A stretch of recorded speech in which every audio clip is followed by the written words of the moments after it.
사전투표일이 이틀 앞으로 다가온 가운데 대선 후보들이 일제히 선거 참여 독려에 열을 올리고 있습니다. 오늘은 국민의힘 중앙선대위에서 김문수 대선 후보의 정책 노선을 총괄하고 있는 김상원 정책총괄본부장을 모시고 이야기 나눠보겠습니다. 어서 오십시오. 예, 반갑습니다. 네, 선대위에서 여러 정책 발표를 총괄하고 계신데 예. 가장 궁금한 건 이제 공약집이 언제 나오느냐였는데 나오긴 어제 나왔는데 좀 예. 늦었습니다. 그렇습니다. 예. 이유가 뭔가요? 국민의힘은 탄핵 국면을 겪으면서 공약 준비를 하는데 조금 스타트가 늦은 부분도 있고 또 기본적으로는 이 공약이 5천만 국민들과의 약속이기 때문에 실현 가능성 또 재정 투입 가능성에 대한 검토 그다음에 각 공약과 관련된 단체, 세대, 계층들과의 의견 수렴도 필요한 부분이 있었습니다. 그러다 보니까 공약집 발간이 좀 늦었다고는 하지만 그래도 어제 전체 307개 세부 공약을 담은 공약집을 어제 이제 공개를 하게 됐습니다. 뭐 민주당과 비교해도 크게 늦은 건 아니라고 그렇게 판단이 됩니다. 알겠습니다. 뭐 공약 하나하나 뭐 뒤에 또 얘기할 게 있으니까 그때 보시고 오늘의 최대 이슈는 이낙연 새미래 민주당 상임 고문의 지지 선언 같습니다. 어떻게 들으셨어요? 알고 계셨겠지만.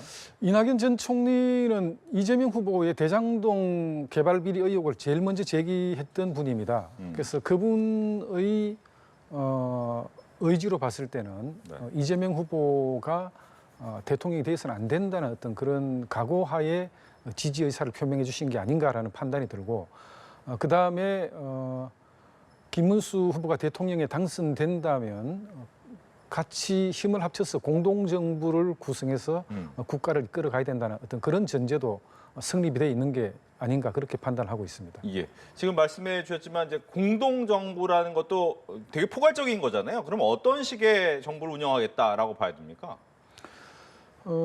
이낙연 전 총리도 한때는 민주당의 대통령 후보로 나섰던 분이고 또 그분도 정치적으로 만약에 본인이 집권을 한다면 대한민국을 이렇게 이끌어가고 싶다는 어떤 그 방향성이 있을 거예요. 그런 부분을 조율해서 조각할 때도 같이 공동 내각을 구성한다든지 하는 그런 방식으로 협력하는 정부 또 빅텐트 하에서 이루어진 협력적인 정부 뭐 그런 거를 이제 우리는 구상을 하고 있습니다.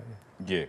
보면 이제 이 오늘 밤에 마지막 TV 토론이 있습니다. 이때 이제 개헌 얘기도 분명히 나오겠죠. 보면 2028년 대선과 총선을 동시에 실시하는 3년 임기 실천. 이것도 오늘 이제 이낙연 고문이 얘기했던 부분이고 4년 연임제라든가 중임제, 특히 이제 이재명 후보와의 차별점도 중요할 것 같고 도대체 이 개헌 부분이 왜 중요하고 어떤 차별화가 있는지도 궁금합니다. 저는 대통령의 임기제가 중요한 게 아니라고 생각합니다. 우리가 개헌을 제일 처음 꺼냈을 때는 제왕적 대통령제의 권한을 어떻게 제한을 할 것인지 그리고 민생을 방치하고 탄핵만 일삼는 국회 입법 독재, 제왕적 국회의 권한을 어떻게 할 것인지가 우리 국민들 입장에서는 더 중요할 것 같아요. 대통령이 4년 중임을 하든 4년 연임을 하든 그거는 중요한 게 아니라고 판단이 됩니다. 그래서 만약에 김문수 후보가 대통령이 된다면 권한 행사를 이런 식으로 조정하겠다는 안을 발표한 게 있습니다. 제왕적 대통령이 아니고 이재명 후보는 본인이 대통령이 되면 본인과 관련된 형사재판을 중지하는 그런 형사소송법을 발의했지만 김문수 후보는 대통령의 불소추 특권 폐지를 하겠다. 국회의원의 불체포 특권을 폐지하겠다. 그럼 이제 논란이 됐던 대법관, 헌법재판관 추진위원회도 입법기구, 상설 기구하겠다. 입법으로 명문화하겠다. 그런 취지를 밝혔어요. 그래서 임기제보다 제왕적 대통령제, 제왕적 국회의 권한을 적절하게 좀 이렇게 국민들을 위해서 봉사할 수 있는 그런 권력 제한이 필요하다는 취지로 그런 과감한 공약을 발표한 걸로 그렇게 알고 있습니다. 예. 그렇다면 이제 궁금한 거는 하나 더. 예를 들면 대통령에 당선이 돼서 개헌안을 내놨는데 결과적으로 국회를 통과해야 되는데 국회의 숫자가 한없이 적기 때문에 과연 이 부분에 대한 것은 어떻게 극복할 것이냐? 현실적으로는 쉽지 않죠. 민주당과 분명히 그 사전 협의를 하고 동의를 구한 다음에 그 개정안이 상정이 돼야 되고 또 대의를 위해서 국민들을 위해서 이런 식의 방향 설정이 필요하다고 했을 때 뭐 민주당도 동의를 해줄지 여부는 모르겠습니다만은 다만 김문수 후보가 제시한 개헌안은 국민들의 입장에서 봤을 때는 지금 현재 대한민국 국민들이 봤을 때는 굉장히 바람직한 안이다 그렇게 보고 있습니다. 예. 이제 또 하나의 관심은 단일화 부분이겠습니다. 오늘 이준석 개혁신당 대선 후보가 긴급 인터뷰를 하면서까지 사퇴하지 않을 것이다라는 입장을 분명히 했잖아요. 뭐 김용태 비대위원장도 존중한다라고 얘기를 한 걸 보면 이제 분위기는 단일화가 어려운 건가라는 궁금증이 또 드는데 어떻게 생각하시는지요? 어제까지는 단일화에 대한 기대감이 컸던 게 사실입니다. 이준석 후보는 정말 전도유망한 대한민국의 정치적 자산인데 우리 당에서 이제 축출돼가는 어떤 그 과정에 대한 감정적 앙금도 저는 분명히 있을 거라고 봐요. 그리고 본인이 완주하는 후보로서 본인의 정치적 그 이념과 철학을 국민들께 끝까지 알리고 싶다는 욕구도 있을 거라고 봅니다. 국민의 입장에서는 굉장히 아쉬운 결과임에는 분명하지만 이제는 한 정당의 대선 후보로 각자가 이제 전력을 다해서 기대하는 그런 소중한 성과를 이뤄내야 될 그런 국민이 아닌가 그렇게 판단이 들고 오늘 이후로 이제 단일화에 대한 기대감은 좀 많이 사라질 것으로 보고 각 지역 선거 유세 현장에서 뭐 이런 부분을 국민들께 충분히 알리고 우리 당의 입장에서 이제 김문수 후보로 좀 중도 보수층의 득표를 최대한 할 수 있도록 그렇게 열심히 뛰어다녀야 되지 않겠나 그렇게 생각을 하고 있습니다. 예. 결과적으로 이제 3자 구도에서 승리를 목적으로 가는 수밖에 없는데 그러면 일단 지금까지 여론조사의 차이가 좀 있지 않습니까? 그건 어떻게 극복을 해야 됩니까? 골든 크로스를 아직 그치지는 못했지만 그 김문수 후보가 꾸준히 상승세를 타고 있다는데 저희들은 굉장히 희망을 갖고 있습니다.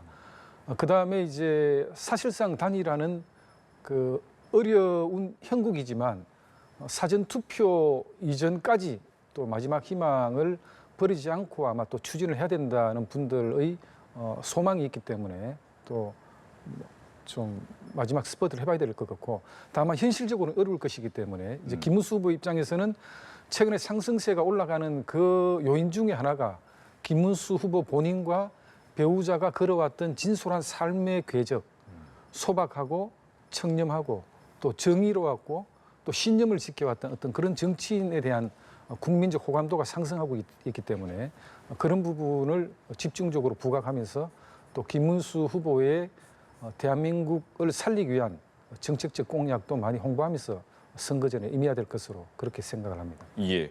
이준석 후보 단일화 과정에서 나왔던 이야기 하나만 더 질문을 드리겠습니다. 당권 거래 의혹 부분이 나오면서 이른바 당권을 위해서 친윤계 이야기 뭐 이런 얘기가 좀 흘러나오긴 했지 않습니까? 당내선 그 부분은 어떻게 생각하십니까? 그거는 성립될 수가 없는 게 네. 우리 국민의힘 당헌 당규에서 당권은 전당대회를 통해서만 가능하도록 되어 있어요.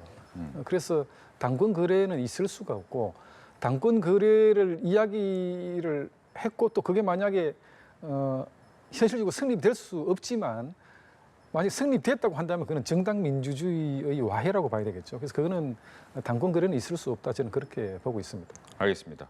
이제 지난번 경선에 나왔던 분들 중에서 한 분만 아직 힘을 안 보태고 있어요. 홍준표 전 대구시장만이 하와이에 계속 계시고 있고 대선 끝나고 돌아오겠다라고 하는데 갑자기 하는 얘기가 이준석 후보에 대한 투표가 사표가 아니다. 미래에 대한 투자다라고 하니까 국민의힘 입장에서는 조금은 마음이 섭섭한 것 같긴 한데 여기에 대해서 어떻게 생각하고 계십니까? 홍준표 시장의 정치인으로서의 이준석 후보에 대한 호감을 표시한 거다. 저는 그렇게 보고 있습니다. 다만 이제 홍준표 시장의 고향은 국민의힘입니다. 수구 초심이라고 또 고향을 그리워하는 그 마음은 저는 변치 않을 것이라고 보고 2017년도 정말 불임정당이라는 오명을 썼을 때 경남지사직을 과감히 던지고 단기 필마로 대선에 임해줬던 그 홍준표 시장의 기계 풍운화적 기절, 또 열사로서의 어떤 그 행태를 본다면 홍준표 시장은 여전히 우리 국민의힘에게는 정말 소중한 정치적 자산일 수밖에 없다. 그렇게 판단이 들고 아마 이제 대선 끝날 때까지 홍준표 시장이 어떤 긍정적인 메시지를 낼지는 모르겠지만 그래도 마음은 저는 국민의힘에 있을 것이다. 그렇게 짐작을 하고 있습니다. 예. 또 하나는 이제 김문수 후보 입장에서 윤석열 전 대통령과의 관계를 어떻게 설정하냐를 놓고도 꽤 이야기가 많았는데 일단 당정 관계 재정립을 위해서 대통령의 당무 개입을 원천 차단하는 내용의 당원 당규 이 부분이 다시 한번 선긋기에 나선 것이냐 아니면 중도 외연 확장을 위한 하나의 방편이냐라는 부분이 있습니다. 여기에 대한 답도 듣겠습니다. 저는 그 표현이 윤석열 대통령과의 선긋기라고는 생각하지 않습니다. 그것은 이제 김문수 후보의 정당 민주주의에 대한 신념의 표현이다. 저는 그렇게 보고 있습니다. 사실 자당에서 대통령이 당선되면 총선 때 국회의원 선거 때 대통령이 암묵적으로 공천권을 행사해왔던 그런 전례가 있어요. 근데 대통령이 당무에 개입하고 공천권에 개입을 하게 될 경우에 멀지 않은 어떤 그 역사를 돌이켜 보면 정당 내에 여러 가지 계파가 생길 수밖에 없고 분열이 생길 수밖에 없습니다. 그래서 누구는 누구의 실세고 누구의 척근이고 뭐 그러면서 또 힘 있는 사람에게 줄 잡고 공천을 받고자 하는 그런 국회의원들이 생기는 그 과정에서 당은 분열될 수밖에 없어요. 그 과정을 여실히 지켜봤던 김문수 후보의 입장에서는 대통령의 당무 개입은 바람직스럽지 않다는 그런 확신을 갖고 이번에 표현을 한 것이다. 저는 그렇게 생각을 하고 있습니다. 예. 이제 공약 얘기 좀 해볼 텐데 김문수 후보가 아마 경기도지사 때 가장 큰 성과로 GTX 얘기를 많이 하고 있지 않습니까? 이 부분을 이제 좀 넓히겠다. 5대 광역권에 모두 도입하겠다라고 했는데 일단 임기 내 실현이 가능하냐? 아니면 과연 뭐 자금이나 예산은 어떻게 할 것이냐라는 부분에 대한 질문을 해드리겠습니다. GTX를 5대 광역권에 설치를 하겠다고 하는 부분은 현실적으로 4차 국가 철도망 계획에서 뒷받침을 하고 있어요. 그래서 이제 대구 경북권, 광주 전남권은 4차 국가 철도망 계획에 현재 반영이 되어 있습니다. 그다음에 이제 기본적으로는 민간 투자 유치가 가능하다면 민간 투자 유치로 하되 사업성이 낮아서 민간 투자 유치 가능성이 낮다면 그때는 정부 재정을 투입할 수밖에 없을 것 같아요. 다만 현재 대전 충청권, 그다음 부산, 울산, 경남권은 민자 적격성 심사에 지금 그 돌입을 했습니다. 그래서 절차가 진행되고 있어요. 그래서 거기에는 두 군데는 민자 적격성 심사가 통과하면 민간 투자 유치를 통해서 하는 것이고, 그다음 대구, 경북, 광주, 전남은 제4차 국가 철도망 계획에 기반영되어 있는 계획대로 추진하는 것이기 때문에 현실성 여부를 묻는 분들께 이것은 현재 국가 계획에 반영되어 있고 또 현재 심사 검토 중이기 때문에 현실성을 갖추고 앞으로 반드시 당연히 실현될 공약이다. 그렇게 말씀드릴 수가 있습니다. 네. 또 하나는 이제 사전투표 얘기입니다. 이게 당내 경선할 때는 사전투표 폐지 공약이 있었는데 이제 사전투표 이제 시작되니까 이제 독려하고 있는 모습을 보면서 예. 이건 어떻게 해야 됩니까? 그럼 이렇게 해석하셔야 돼요. 네. 이제 김문수 후보도 사전투표의 문제에 대해서 공감하고 있고 많은 분들이 문제가 있다고 지적하고 있기 때문에 사전투표를 폐지했다고 공약을 했고 다만 현행법은 아직까지 법을 고치지 않았기 때문에 우리가 사전투표를 할 수밖에 없고 투표율을 높이기 위해서 사전투표를 독려하고 있는 것이다. 저도 이제 개인적으로는 앞으로 사전투표를 폐지를 해야 된다고 생각하는데 사전투표를 폐지하되 본투표를 하루 더 늘려서 이틀을 하는 걸로. 그래서 목, 금 본투표를 하고 토, 일 연휴로 이어지도록 하는 이 제도가 저는 굉장히 바람직스럽다라고 생각하고 있고 이 부분에 대해서는 아마 김문수 후보도 같이 공감하면서 공약화를 한 것으로 저는 그렇게 알고 있습니다. 예. 뭐 정치권의 고소고발이 하루 이틀 얘기는 아니지만 계속 나오고 있으니까 이 후유증은 어떻게 나중에 치유해야 됩니까? 저는 거짓말이 일상화된 정치인을 국민들이 방관하는 대한민국은 안 된다. 그러면 대한민국은 정의와 진실의 공동묘지가 될 것이라고 봅니다.